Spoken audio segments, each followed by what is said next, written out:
Hello and welcome to Probable Causation, a show about law, economics, and crime. I'm your host, Jennifer Doliak of Texas A&M University, where I'm an economics professor and the director of the Justice Tech Lab. My guest this week is Greg Midgette.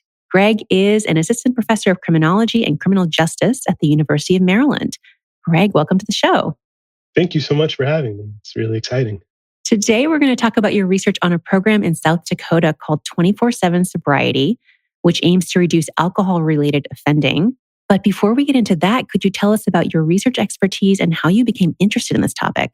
Sure. Yeah. So I'm, as you said, I'm an assistant professor in the criminology department at the University of Maryland, but I'm a policy researcher by training. So I'm sort of a social sciences generalist with applied micro leanings. I do a lot of research on crime and drug policy, and particularly how crime and drug policy interact with public health outcomes, and sort of understanding the structures and mechanics of markets. So sort of the economics of crime and illicit markets, but then also a lot of policy and program evaluations. And this is one of the examples of the big program evaluations that I started doing as part of my dissertation, or actually even before my dissertation, and have continued on in this sort of vein of research for a while. But I learned about 24/7 as a student in an MPP program at UCLA. I was a research assistant for Mark Kleinman, and he was writing a book called When Brute Force Fails, based on some of his prior research, particularly looking at Project Hope, which maybe some people have heard of, and was looking at other examples of these. At the time, he was calling coerced sobriety, but eventually became swift, certain, and fair programs. And 24/7 was anecdotally a program that was working really well in South Dakota. And so I'd heard about it a little bit, read about it, what was available online. And at that point, there was no peer-reviewed research on it.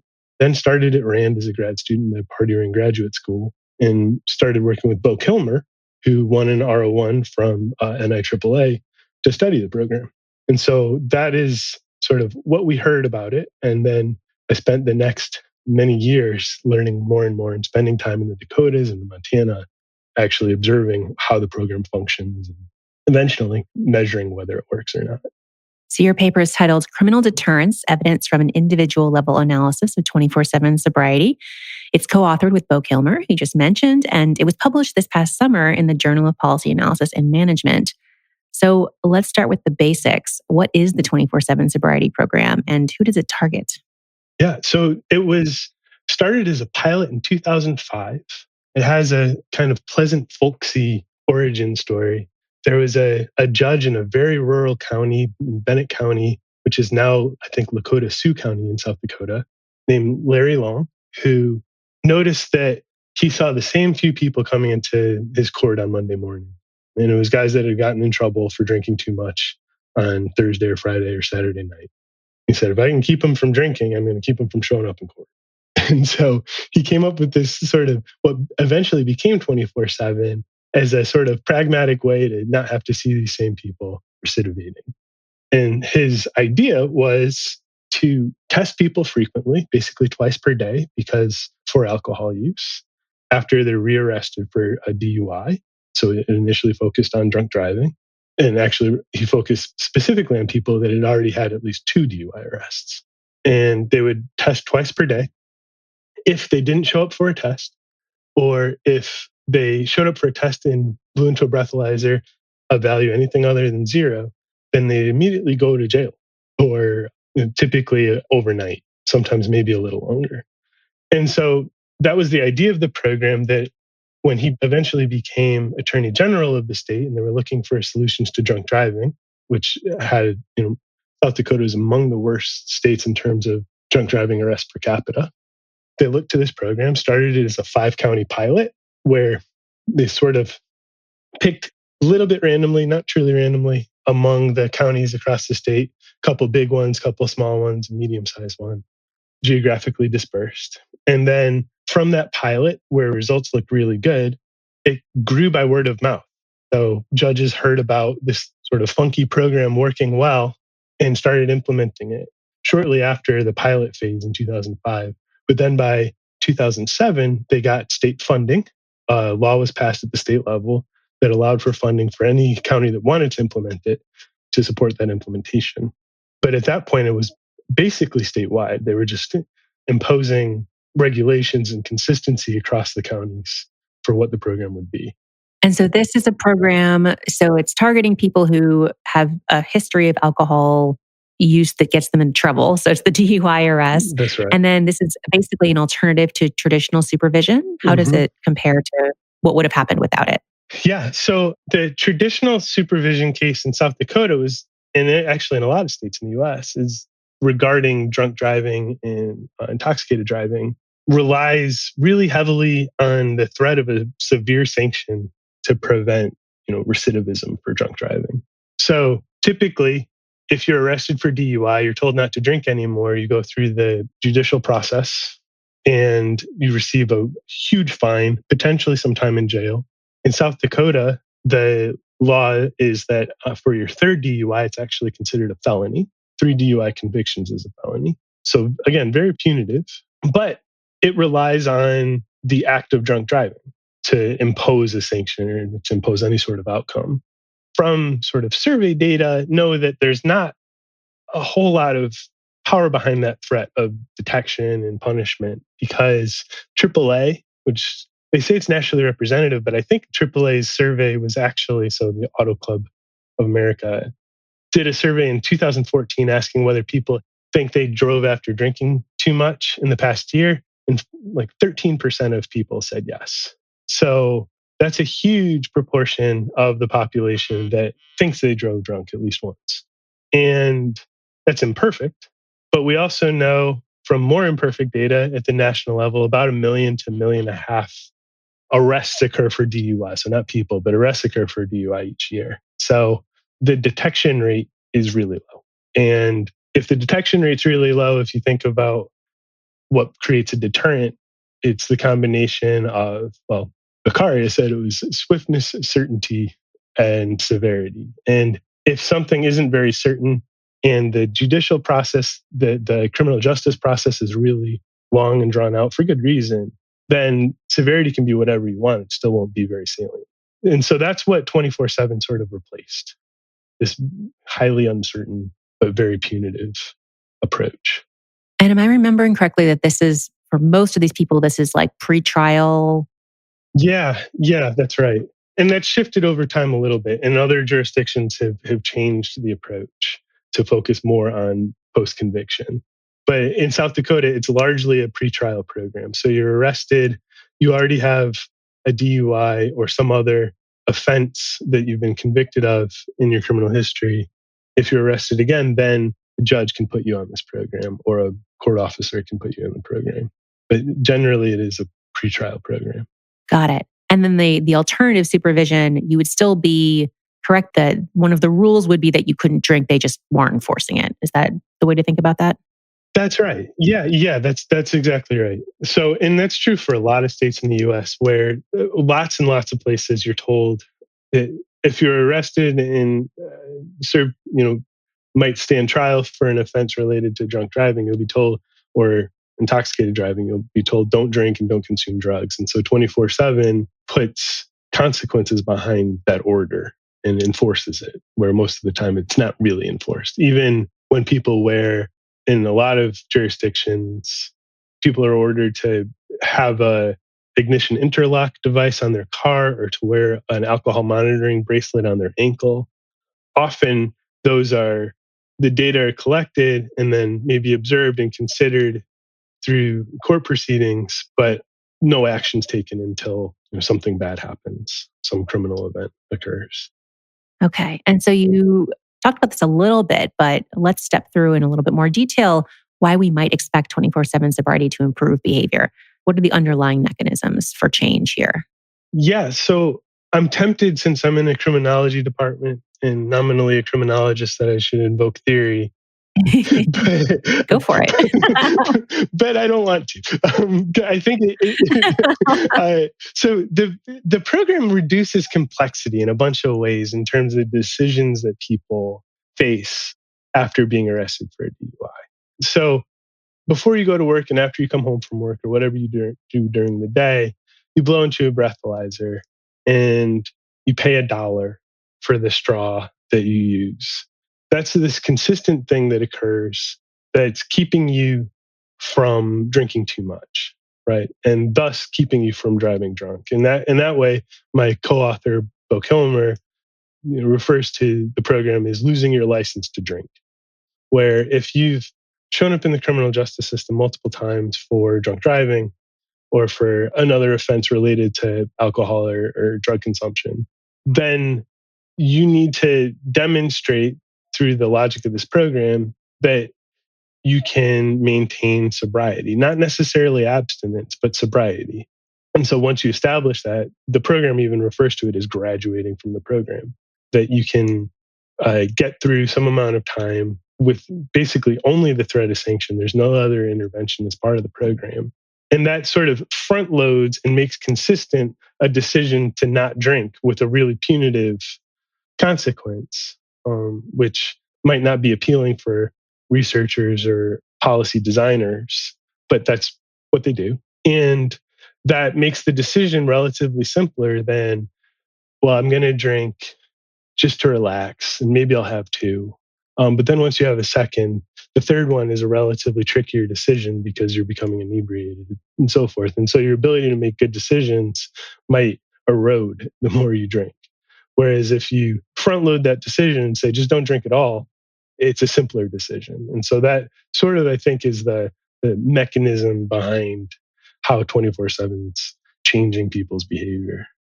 So before this study, what did we know about how to reduce alcohol-related offending in general? So we know that people respond to prices. Don Kenkel had some research showing that increases in taxes are associated with decreases in the rates of DUI offending. I think it was for a 10% increase in taxes, DUI arrests decreased by about 7% and a little bit higher rate among women. So, if it was easy to increase taxes on anything, if that was a feasible policy option, we could probably just increase taxes on alcohol and make the world a little bit safer and healthier. But it's really hard to change tax rates and they don't often change. So we don't see those potential benefit. In terms of criminal justice based interventions, they're generally very expensive and complicated and complex. So things like DUI courts, but potentially effective. Or they're less complex and not as promising. So things like ignition interlock devices, where we've seen that if you're ordered to get an interlock device on the starter of your car, you are probably not going to drink if that's how you get around, if that's the only way you get around. Thus, you're not going to drive drunk. But once that device is removed, so far the evidence says the effect on reducing drinking in DUI is also removed. And these are devices basically where you have to blow in That's to right. the monitor before the car turns on, That's right? exactly right. Yeah, that's exactly right. It's a device that's attached to, it goes in between, it's an interlock. So it goes in between your key and the starter. And you have to basically demonstrate with your breath that there's no alcohol on it. And then the car will start. Those are expensive devices, but otherwise there's relatively low administrative burden. At the same time, people might have more than one car. It's hard to enforce the policy where someone is having the device installed because there are a lot of DUI arrests. Though those are sort of solvable problems. The thing that's tricky is that it seems to be when the device is removed, the effects of the device just don't stay with the person. And so then there's the evidence around specialty courts, like DUI courts in particular, is kind of mixed. They're really promising, really well done DUI courts seem to do very well, but they're complex. It involves a judge and a lot of interaction with the justice system and the proper identification of effective programming for people. So it takes a lot of effort on the part of the systems that are called on for the program, and then buy-in from those people, as well as from the people who are assigned to the program to get them to work well. And the particular mix of what is most effective for each person isn't perfectly understood, but they are really promising. I think national academies recommended that every state implement DUI courts, but the perfect version of the court is not sort of settled science. Yeah.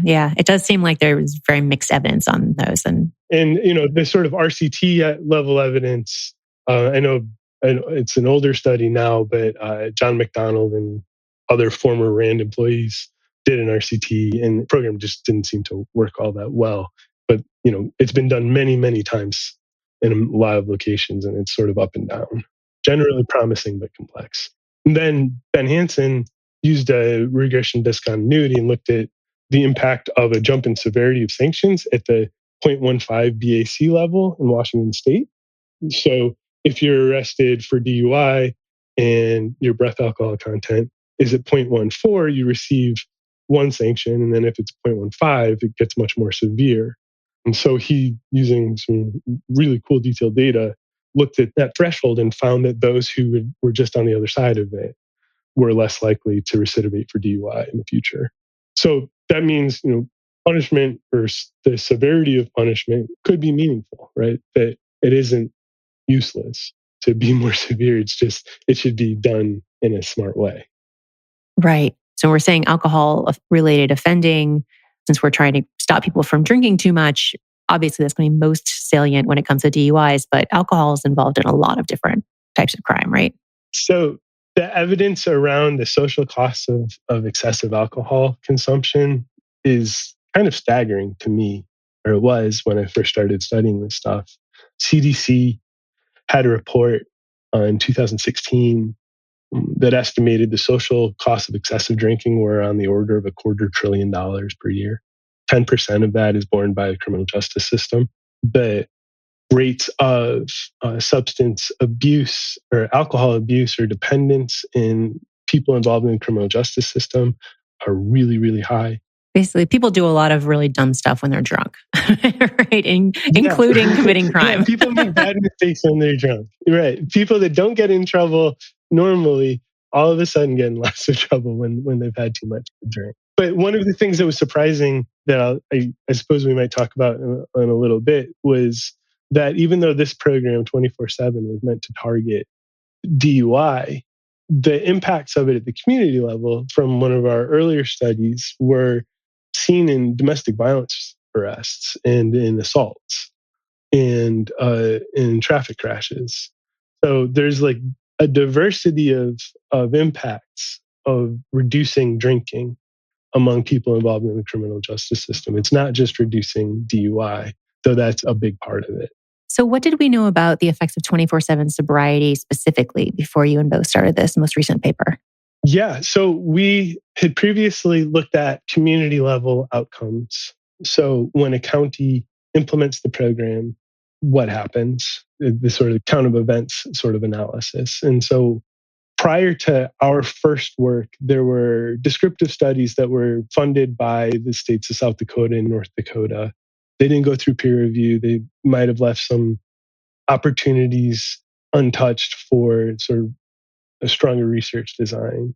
But our first study that was published in the American Journal of Public Health in 2013 looked at when counties implemented the program, how did repeat drunk driving, so offenses for a second through fifth or more DUI, domestic violence, traffic crashes, and assaults respond? What did those counts look like? And was associated with about a 12% reduction in repeat DUI offenses at the community level, at the county level, county month level, and about a 9% reduction in domestic violence. And as I mentioned before, there wasn't really an intention to target domestic violence in the early phase of the program, though once they recognized that the program seemed to be effective beyond just reducing DUI, they included more participants with had been arrested for other sorts of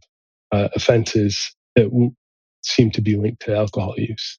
And so after that AJPH study, Bo Kilmer, Nancy Nicosia, and Paul Heaton published another paper using basically the same research design, evaluating the impact on mortality. And they found that in counties where 24/7 was implemented, and I haven't really mentioned this yet, but 24/7 is a really large scale program in South Dakota. Probably over 50,000 people have been enrolled in it through last year. So between 2005 and 2020. And in some counties, over 10% of the men between 18 and 40 years old had been on this program. So it's a really large scale program. And so measuring the county level impact on mortality, they found a reduction in all cause mortality. And then particular concentrations of that effect were in circulatory illness and acute injury, so traffic crashes. And the effects were a little bit bigger among women than men. So that was sort of the evidence to this point on 24/7. But community level difference models are interesting and compelling, but you sort of want to measure at the individual level. And so that was the point of the study we're talking about. Right. You want individual level data. You ideally want to run an experiment, and that's hard to do in settings like this. So, what are the hurdles that researchers like yourselves have to overcome in order to measure the causal effects of a program when you can't just run an RCT? Yeah, and ideally we would want to run an RCT. As a researcher, you want to run an awesome field study, but it's tricky to pull that off. I don't think it's impossible, but the nature of a program, randomly assigning some people to the potential for a really punitive outcome versus other people for much lower, maybe in probability higher potential costs, but by design not as immediately punitive. It's hard to get a defense bar and a judge to sign on to that. And I understand that. So practically sort of a non-starter. And the data side, it's a monster. So a lot of the latter half of my PhD career, of my grad school experience, was cleaning data from criminal records that we collected from South Dakota, and the administrative data that's associated with the program, and then linking those together. And a smarter person than me, a data scientist, that a lot has been done since 2012, 13, 14, when we started stitching these data together to make it easier to do that matching. But essentially, it was getting lots and lots of information together that wasn't meant for research, right? That there's no code book. Understanding how people enter the data and what the bumps and warts of the criminal history information we had were took a lot of time. But at the end, we had basically the universe of people arrested for DUI in the state of South Dakota, and detailed information. And so, including all of their criminal history information, some basic demographic characteristics, including where they live. So, we're able to bring in community characteristics as covariates in all the models, but also understand how the program was functioning and how data were generated from the program. And that was a big task. And if it was a smaller intervention, it would have been a lot less of that, of figuring out how to stitch the data together. But because it was bigger, even though it was a real pain in the butt to get everything together, we had a lot of information on people arrested for DUI, some of whom were assigned to 24/7. Yeah. And then just to clarify the causal inference problem for people, the sort of naive approach might be to just compare people who are assigned to 24/7 to people who weren't, see what their outcomes look like down the road. But that could produce a biased estimate for a couple of reasons, right? Absolutely. Yeah. So we start with the naive estimate in the paper. And the idea is that there might be something about the people who are assigned to 24/7 versus those who aren't. It's potential that there's stuff that leads a judge to say this person's good for 24/7 or this person is not, that doesn't show up in the relatively rich but not perfect set of descriptive data we have on individuals and their criminal histories.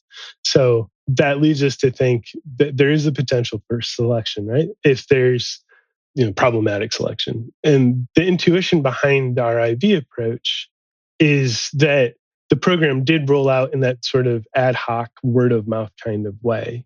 And generally, when judges have the option to assign people to 24/7, they do it. Yeah. So let's walk through that empirical strategy a little bit more. So you have this ideal experiment where you just randomly assign people to 24/7 or business as usual. So tell us about your approach and how it approximates that ideal experiment. Sure. So I guess the intuition is kind of close to like a block RCT with noncompliance, right? So if you have an RCT and not everybody that's assigned to treatment receives it, you should use assignment as an IV. You don't just rely on assignment. Here, similar sort of thing where counties, because the program's growth spread in this sort of hodgepodge kind of way over time. As counties start running the program, people start being eligible for 24/7, where you might be on one side of the border driving 100 miles an hour on Interstate 90 in Brookings County and then cross into Minnehaha County, and all of a sudden you go from a non-treated to a treated jurisdiction. If you're arrested there, you'll be assigned to 24/7. If you were arrested a half mile earlier, you would just be assigned to business as usual. So the important thing there is that those counties really were not cherry picking when to enter 24/7. It wasn't just the highest need counties that were going first, and then we were therefore be different in some important way than the people, because the people make up the county, than the people that would have been in the quote unquote untreated counties. So then it gets to the idea of how do you consider, there was a lot of qualitative information that we collected in the field that said it really was just this sort of ad hoc process by word of mouth that judges started trying this program. But we tried to evaluate that as best we could empirically and looked at before counties entered or started running 24/7, were they higher DUI rate counties or lower DUI rate counties than those that didn't enter 24/7? And by and large, they look quite similar in terms of the pre-trend. And then among individuals, do we see balance across those who are assigned to 24/7 versus those who weren't? And we do. Across the things that we have measures for, the people look very similar. Again, imperfect. It's not an RCT, but it seems like it's a plausible way to get an identification, more convincing or more rigorous way than just saying those assigned to 24/7 are identical to those who aren't on average. Yeah. So if you have like the two individuals who look similar in terms of all the information you have, but one's assigned to 24/7, one's not, usually we'd be like, well, we'd wonder, well, is there something we can't see? Like there must be some reason that the person was assigned to 24/7, this other person wasn't. And here you can say, well, it's probably, or at least more plausibly, that this person lived in the county where 24/7 was in operation and this other person wasn't. And that's what led to the difference. It's not something unobservable. So you're going to use an instrumental variable strategy where the presence of 24/7 sobriety in your county is an instrument for whether you're assigned to that program. And IV strategies are based on some key assumptions. So the first is that your IV is actually correlated with the treatment of interest. That's straightforward to show. But the other assumption, which is a bit trickier, is the exclusion restriction. And in this case, that means that whether 24/7 sobriety is up and running in your county only affects outcomes like recidivism through its effect on your participation in the program. So talk us through that a bit and why you think that's a reasonable assumption in this setting. And I guess if there are certain types of situations that might violate that exclusion restriction as examples, that might be helpful to kind of think through. Sure. Yeah. The empirical strategy relies on the idea that people will only enter 24/7 when it's offered. And the conditions under which it's offered are conditionally random. If it ends up, for example, that DUI enforcement changes when 24/7 is put in place, then we're confounded. That doesn't seem to be true. We have no evidence to think that that would be the case. If alternatively, people living in counties with 24/7 or where 24/7 is implemented are then given differential exposure to treatment, some alternative that would be related to their likelihood to drink, thus drink and drive, then the estimates would be confounded. We rely in South Dakota, the availability of treatment and diversion programs is relatively low compared to a lot of the rest of the country. So that's less of a concern for us in this case. But it's not something that we directly measure. We don't have people's exposure to treatment or their utilization of treatment at the individual level. So fundamentally, though, the idea is that 24/7 being made available in the county really isn't driven by anything about the individuals or the characteristics of those individuals, thus creating not solving the endogeneity problem we're supposed to. And again, best we can tell, the rollout of the program from those 5 pilot counties up to basically statewide was just driven by word of mouth through most of them. And then toward the end, potentially by funding availability. Okay, so that's your empirical strategy. What data are you using for all of this? Yeah. So we The people in South Dakota, we relied on the Attorney General's office to provide data, and they were amazing. That Midwestern kind was absolutely true, where we received criminal history information for every single person arrested for a DUI between 2000 and 2012, actually through 2013, sorry. And that would include, if you're arrested for DUI, your entire rap sheet, including any information up until that moment where they sent us the data file. So that allowed us to identify everybody who is arrested for their second, third, fourth, et cetera, DUI, and also characteristics about them, including whether they were rearrested and what they were rearrested for, whether they were on probation or parole, whether they had violations of probation and parole, their age, gender, a race ethnicity variable that had some missingness problems. And that was merged together with the 24/7 participation data, which included everybody who was assigned to the program, what they were assigned to the program for, specifically what the arresting event was, or what the number one offense in that arresting event was, when they were assigned to the program, and their participation characteristics. So all of their testing results. We have a data set of 11 million breathalyzer results, 99% of which are clean. But it's a fascinating, data set for other sorts of analyses. But it gives us some information about the length of time people are exposed to the program and how they did while they were on the program, how many times they violate, for example. So let's get into the results. What do you find is the effect of participation in 24/7 sobriety on being arrested for a new offense or having your parole revoked? Yeah, so we looked at DUI 2 and DUI 3 participants in that comparison set, the counterfactual set of people who were arrested for DUI 2 or 3, and found that at the 1 year mark, about a 15 percentage point decrease in the probability of rearrest for any offense. At the 2 year mark, about a 13 percentage point decrease. And then at the 3 year mark, a 14 percentage point decrease. And so at 1 year, it's about a 50% reduction, 35% at 2 year, and 25 at 3 years. So our estimates at the 2 and 3 year marks are precise using our main model, that bivariate probit IV, but they're not as precise using two-stage least squares. So we're more cautious about interpreting those effects as being meaningful. It's still big coefficients all the way around. Yeah, massive coefficients. Yeah. Yeah. So you run a bunch of additional checks to test the robustness of those main estimates. So maybe pick 2 or 3 of your favorites and tell us about those and why you think they're helpful. Oh, I love them all equally. Um, so I think that one that's interesting, because when I think of 24/7, how the program actually functions, the program itself, if you're perfectly compliant, you never see a jail cell while on the program. But you do see, no matter how compliant you are in the program, you spend time each morning and each night, or if you're wearing a scram bracelet, which we haven't really talked much about, and I probably should have, you're engaged with the program and interacting with the program office. So there's this degree of supervision that's more intensive than typical.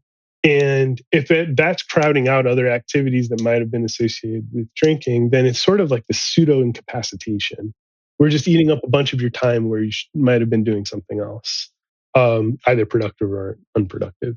And I wondered if the effects we were seeing were just because the people who were at highest risk of rearrest were instead being violated on the program over and over again. And so just a combination of 12 hours of incapacitation through the brief jail stay and just the mechanics of being in the program was driving our results. And so when we look at that, we limit, so it's that sort of people in the long tail.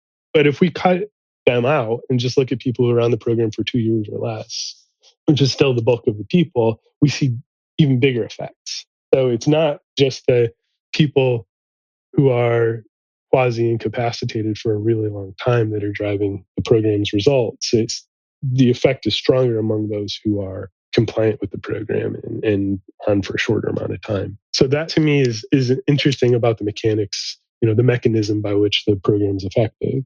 The other thing is that our IV approach is based strictly on our assumption of or our interpretation of the rollout of the program statewide. The threshold we decided on, and this started with our first community level paper, was 25% of those who were arrested for DUI in the previous year had entered 24/7. But that 25%, considering that the on switch for program implementation is arbitrary, right? I could try and convince you that 25% is meaningful, but I don't think I can. Well, yeah, I don't think I can do it effectively. So if we change that threshold to 10% or 40%, the intuition being 10% means very few people that will eventually be exposed to the program are counted as exposed. So we're sort of understating the program's rollout by using a very early threshold, like 10%, and then relatively overstate or being more conservative with the 40% threshold. When we change those threshold values and then rerun the analysis for how to consider the program to be active, our results aren't drastically different at all.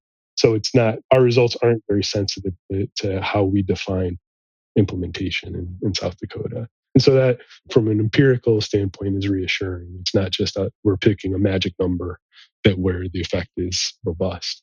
So those to me are, from on the researcher side, interesting and informative and sort of reassuring about the approach. Yeah.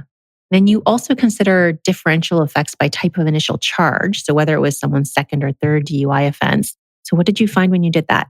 Yeah. So I think to me, this is the most interesting piece of the study, piece of the results, is that we broke it out by DUI 2 arrestees and DUI 3 arrestees. And so there are many more DUI 2 arrestees than DUI 3 because not everyone recidivates, right? And we would expect the DUI 3 participants to have a harder time with the program because probably they're more likely to need some like behavioral intervention, like treatment or diversion. And 24/7 doesn't have any of that. It's all stick, no carrot. So I would have expected our results to be concentrated in DUI 2 participants, but they're actually, the result is mostly driven by DUI 3 participants. We see a relatively bigger effect size among those who are on the program for DUI 3. And that to me is surprising. And it's also interesting that, this sort of intervention that's just testing, and in this case, punitive outcome, then can be effective for relatively high risk people. It might also mean that the program is too burdensome or unnecessarily burdensome for DUI2s, but we don't have evidence to say that with any real confidence. Yeah, because this program is basically all enforcement, right? And yeah, I imagine a lot of the opposition to this kind of program is people who have alcohol use problems need real treatment. Yep. And so this is just fundamentally not going to help them. They're not going to respond to it. And your results show the opposite. Well, maybe. There's sort of extra wrinkles that I think are important to consider for future research. It might be that we do see stuff that on its face says, well, it's the people who are probably higher risk of recidivism are benefiting relatively more from the program. That might be about as much about the setting as the program, though. We might expect that if you ran an identical program and placed it like a Lego piece on top of the structure as it exists in Maryland, where I am, or California, where I wrote this paper, there are a lot of other programs and services and interventions that someone might be exposed to in those other states that don't exist in the same, or at least at the same level or intensity in South Dakota. So this might have just been like pent up demand for an intervention of any type. And 24/7 was the thing that existed that was effective. The other complication is that 24/7, because it's effective for many, but not everybody, the people who re-enroll in 24/7 who are reoffending, it's demonstrated to not be effective for them. So we see that people who are re-entering 24/7, it's not like, well, it's gonna take hold the second time or the third time. It's less likely to. And we actually have empirical evidence that it didn't work before. So let's try something different. So we've seen, since the program started, I believe the first time I looked at the statistics on the Attorney General's website, something like 99.6% of the breathalyzer tests were taken and passed, which is exceptionally high. Today, I think it's right at 99.0%. And that's still exceptionally high, but it's way lower than 99.6. And that in part is driven by the people who are entering the program now are people who had been on it before. And so it highlights the idea that this can be effective, but I think a lot of scholars of drug and alcohol use and interventions have recommended, you can't just do one thing. I think in Paying the Tab, Phil Cook's book talks about a portfolio approach. And this is an example of one very effective thing, but it can't be the only thing. Right. There's going to be at least a subset of people who need more than this or something entirely different. Yeah. So the last piece of the analysis in the paper that I want to talk about is you look at the types of new offenses that are deterred by the program. So what types of, whether it's future DUIs or violent crime or property crime that people are no longer committing after they go into this program. So what do you find were the effects on each of those crime types? Yeah. So we found that among DUI2, DUI3 participants, the most of the effect on rearrest was on DUI. We saw a little bit of evidence of a reduction in violent crime at the 1 year mark, but the majority of the effect is DUI2 participants not getting another DUI2. Some of that is just because violent crime and property crimes, other sorts of criminal justice involvement, are relatively low in rate for this subset of the participants. And again, this is about 50-ish% of 24/7 participants in South Dakota are DUI participants. But yeah, it's 24/7 for DUI offenders or people who are arrested for DUI, repeat DUI, prevents future DUI mostly, maybe some effect on violent crimes. And that's interesting when we think about the effects that we saw from the community level paper on domestic violence. So maybe that small effect that we imprecisely estimate for violent crimes is picking up that domestic violence measure. It might also be that it's people who are assigned to 24/7 for domestic violence are those who are where we see the reduction, but we haven't measured it yet. All right. So that's your paper or your most recent paper. Have any other papers related to this topic come out since you first started working on this study? A few. We're the only 24/7, when I say we, Bo Kilmer, Paul Heaton, Nancy Nicosia, and I have been working on this a lot for a long time. The sort of swift, certain, fair approach has been studied in other contexts. And so, the HOPE replications, for example, are looking at a similar program, but not identical, a different program when it comes to the particulars, where the replications of that HOPE RCT from Hawaii didn't look as good as that RCT, though they might have been underpowered. Replication studies that we've done for 24/7 look pretty promising. So I basically took the model from the community level analysis of 24/7 in South Dakota and redid it for the North Dakota version of the program and found again that the program reduces DUI. Though importantly, the North Dakota program has some subtle differences in the way it's implemented. So it produces a lot more violations, meaning there's maybe some of the effect that we're measuring is incapacitation because people are going to jail. So it's working a little differently, but in terms of the size of the impact on 24/7 or on drunk driving arrests, it's very similar. So that's one study. And then there are a couple others under review that until they go through peer review completely, I probably shouldn't hang my hat on the results. But essentially, there's a lot of promising evidence from the upper Great Plains that 24/7 is effective. There hasn't been much evidence outside of those studies, though. That's great. So it's North Dakota, South Dakota, and Montana. Are those the states that you mentioned? That's right. Yeah. Yep, that's right. Cool. Yeah, and similar pilots have been tried in a lot of different places. I haven't seen anything get into journals yet from those, though. Interesting. All right. So what are the policy implications of the results of your own work and the other work in this area? What should policymakers take away from all this?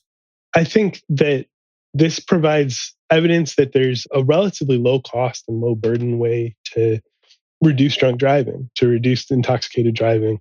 If you target participants who've been arrested for drunk driving a couple times before, this program where you're basically giving a few simple instructions with a strong incentive to comply, which is a punishment, you can reduce drunk driving. The finer details about how a program would look outside of the Dakotas and Montana are also interesting because a lot of jurisdictions are put off by the structure of this program, that it is so punitive and there's not really any other component to it in sort of a rehabilitation component or a treatment component. The interesting thing from my perspective is the potential for alternative versions of the program that are not as punitive, that instead rely on incentives early on, because a lot of people, about 50% of participants in South Dakota, never violate. So those who never violate, it's effective.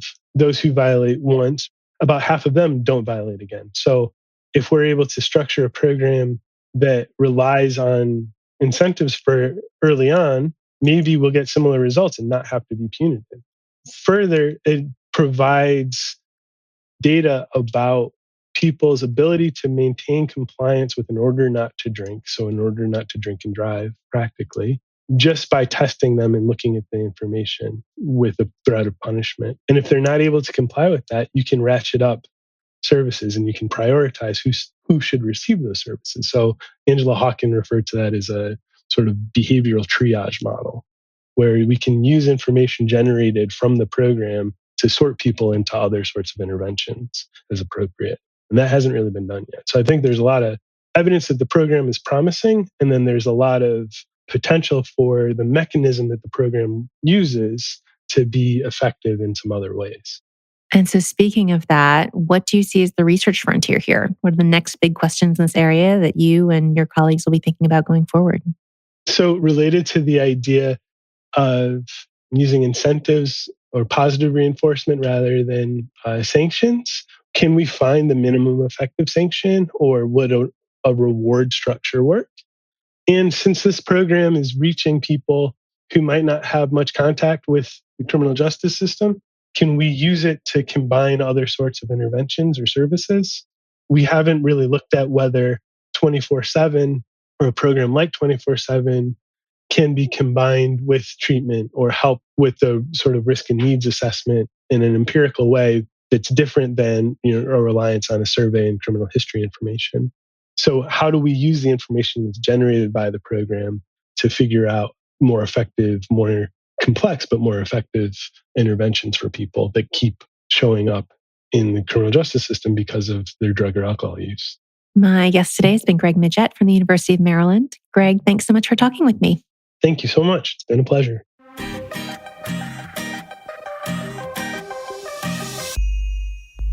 You can find links to all the research we discussed today on our website, probablecausation.com. You can also subscribe to the show there or wherever you get your podcasts to make sure you don't miss a single episode. Big thanks to Emergent Ventures for supporting the show, and thanks also to our Patreon subscribers.